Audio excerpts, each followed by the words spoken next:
Olá, meus irmãos, paz do Senhor a todos, bem-vindo ao canal Voz Profética SP. O título da mensagem de hoje é Examinai as Escrituras. Será que é isso mesmo? Aproveitando, lembrando, se você é inscrito, deixa o seu like, deixa o seu joinha, se não é, se inscreva, divulgue, ative o sininho e evangelize com esta mensagem. Dito isso, o tema está em João 5,39, João 5,39, uma passagem grande, diz assim: examinai as Escrituras, somente isso. Examinai as Escrituras. Amém. Irmãos, quando você entende as Escrituras, quando você entende o que você está lendo, Deus, através de Jesus, vai te revelando aonde você tem que ir, vai te revelando o caminho. E às vezes não é só aprender algo novo, gerar conhecimento, ficar mais inteligente. Às vezes não é só isso, é uma mudança de atitude. Quando você entende, Deus vai mostrando assim, ó, não é ficar mais esperto, ó, você tem que mudar o que você fazia. Hoje, muita gente, irmãos, quando vai pregar, expor a palavra, e vai explicar e fala assim, olha, essa palavra no original, e no grego, e no aramaico, era assim, aí a pessoa não entende nada, porque a pessoa às vezes não está preparada para ouvir esse tipo de coisa. Palavras como exegese, hermenêutica, homilética, então fica difícil. É importante saber isso? Mas de uma maneira mais fácil. Exemplo, o que é exegese? A pessoa fala isso, a pessoa nunca ouviu falar. Exegese é simples, é comentar e interpretar um texto, uma palavra. É só isso, é interpretar. É uma explicação, é uma exposição daquela passagem, daquela palavra. Então, exegese é isso. O que é hermenêutica? É uma ciência de interpretar palavras e textos. Então, hermenêutica é uma ciência que interpreta uma palavra ou um texto. E a última coisa, homilética, simples, é a arte de comunicar o Evangelho, a arte de explanar, de expor o Evangelho. Então isso é importante porque quando você vai ler a Bíblia, não adianta só ler, você tem que entender. E às vezes, se possível, quando você vai buscar esse conhecimento, né, examinar as Escrituras, não é examinar, é a fundo, é você buscar os subsídios. Que outros, por exemplo? Se você vai ler uma passagem, se possível, tenha os originais. Originais é exatamente isso que eu falei no final.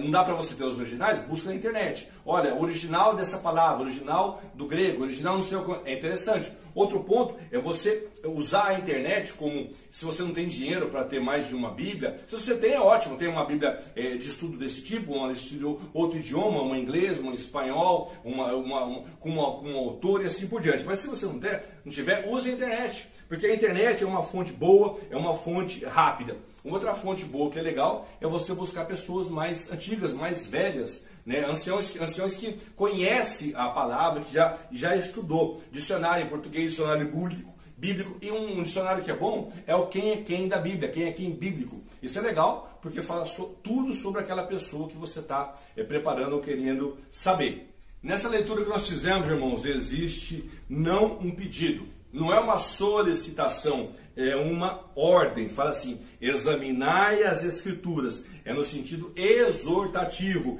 é um incentivo. Examinai o que você está lendo, né? Por que eu estou falando isso? É isso mesmo. Se você pegar essa passagem, ela é dividida em três partes. A primeira, examinar as Escrituras, é uma parte. Parte B, se você ler ela inteira, porque examinar a Escritura é só o começo do versículo. Parte B, porque vós cuidais de ter nelas vida eterna. E parte C, e são elas que testificam de mim, falando de Jesus. Então essa passagem é dividida em três. Jesus disse isso, primeiro, para que se você conhecesse realmente os mandamentos, teria vida eterna. Se você conhecesse da Bíblia o que ela quer dizer, para onde ela leva, se você conhecesse, se observasse, se examinasse, teria vida eterna. Segunda coisa, conheceria ou vai conhecer o assunto principal da Bíblia. O assunto principal da Bíblia é um só, é Jesus. Jesus é o tema principal da Bíblia. E fala o quê? Que as Escrituras testificam de mim. As Escrituras, do começo ao fim, testificam de Jesus.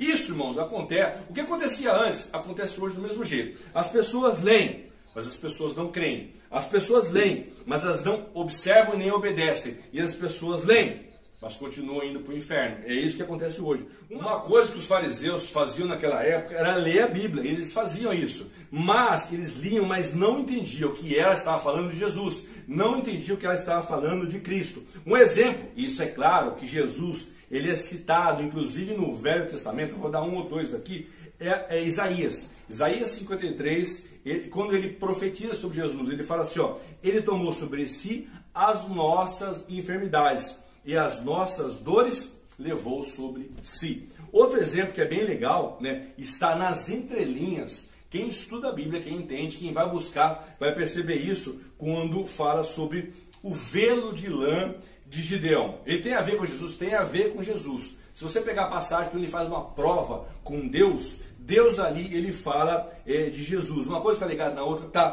Primeiro sinal é quando fala do velo. O velo, quando você fala de velo, da onde vem o velo? O velo é uma lã de cordeiro, uma lã de ovelha, que provavelmente foi sacrificada ou será sacrificada. Segunda coisa, nessa primeira entrada, é que o orvalho, ele só vai aonde? Na lã. Jesus, quando veio, ele veio só para os seus, ele veio para Israel. Então, a primeira, se você ler nas entrelinhas, está falando de Jesus.